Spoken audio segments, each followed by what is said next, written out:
You cancel the group dinner and feel relief before the guilt even shows up. Not because you hate the people, because you already know exactly how the next 3 hours will feel, and some part of you would rather have the 2 hours back. People call that shy. It isn't. And psychology actually has a name for what's happening in that half second between the cancel button and the relief. For years, introversion got treated like one flat setting. Quiet, prefers a book, done by 9 p.m. Then psychologists at Wellesley College ran the numbers on hundreds of self-described introverts and found the label was hiding 4 completely different wiring patterns underneath it. A dinner for 4 sounds fine. A rooftop thing with 40 strangers doesn't. And you knew that before you even opened the invite. That's not fear talking. That's a straightforward cost-benefit calculation your brain runs before you've consciously thought about it. Researchers call it social introversion, and it has nothing to do with liking people less. You're in a meeting, staring at the same spot on the wall, and someone says your name twice before you notice. You weren't checked out. You were 3 ideas deep into a problem nobody asked you to solve. That's thinking introversion, and it barely shows up on personality tests.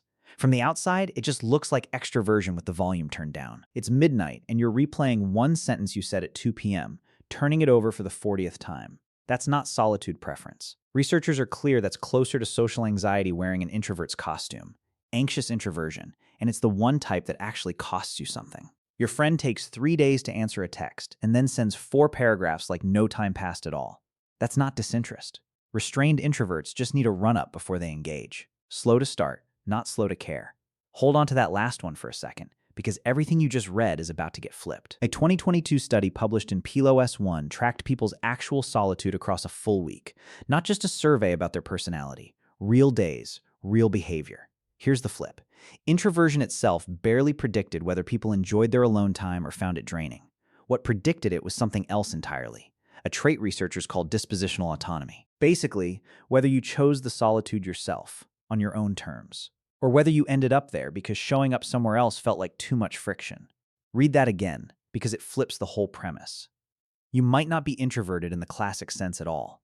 You might just be someone who finally has enough control over your own schedule to choose solitude on purpose. And from the outside, chosen autonomy and textbook introversion look identical. That distinction matters more for your generation than almost any other, and here's why.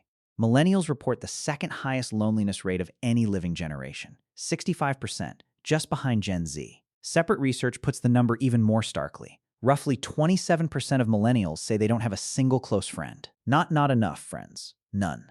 But layer the autonomy research on top of that number, and the story gets more complicated than millennials are lonely. Some of that solitude is genuinely chosen.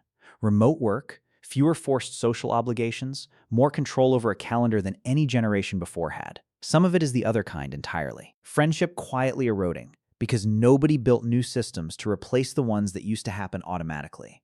Back when a dorm hallway or an office bullpen did the social scheduling for you without anyone even trying. Here's the generational wrinkle almost nobody names directly. Millennials are the first generation who learned a huge share of their social skills through a screen before they ever learned it face-to-face. Instant messenger, then texting, then feeds. Years before anyone was old enough to drive to a friend's house on their own. That's a different formation than the latchkey kid alone in the house story people usually reach for. It's not solitude by empty afternoon. It's socialization that got filtered through a keyboard before it ever got tested in a room. Which means the millennial version of this isn't, I was forced to be alone, so I got used to it. It's closer to something else.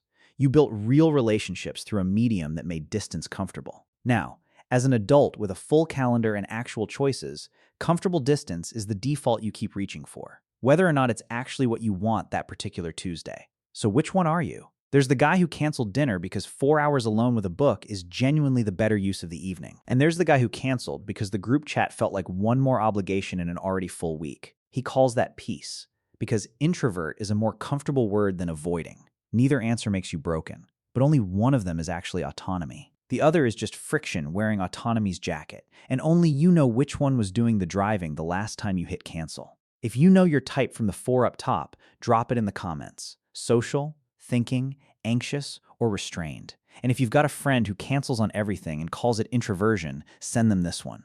They might be surprised which half of the equation they're actually standing in.